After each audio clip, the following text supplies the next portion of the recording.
Sa'yo? Umamin nung bandang huli na sabi niya kung magkakasala ba ako sa'yo, matatanggap mo pa ako ulit. Siyempre para sa akin masakit. Tinanong niya yung kung sakali o nagkasala na siya. Yun ang tanong ko. Sabi ko, bakit nagkasala ka na ba? Sabi niya, hindi na siya sumagot. Tapos yun na, yung umamin na siya na may karelasyon na siya. Hanggang sa pag-uwi rito, sinama sa bahay. Ano? Siya lang pa sa bahay niyo? Opo. Pilipino? Pero nagpaalam po siya sa akin na baka pwedeng isama ko dyan. Kasi nga, hiramin daw yung buso namin.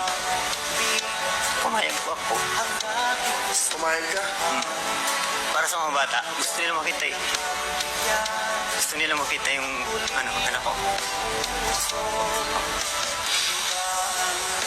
Masakit. Kasi nakakapanghinayang.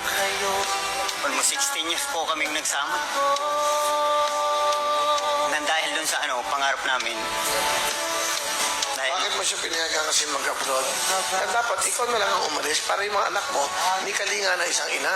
Ayaw na bunso. Ano nararamdaman mo nun? Masakit. Kasi siyempre nakakapanghinayang. Sobrang nangihinayang. Kahit hanggang ngayon. Pero unti-unti nang Ngayon ba, may asawa ka? wala po. Hindi ko magawang dahil yung mga anak ko, 4 na sa akin eh. Lahat ako lang tumataguyod. Ay wala naman akong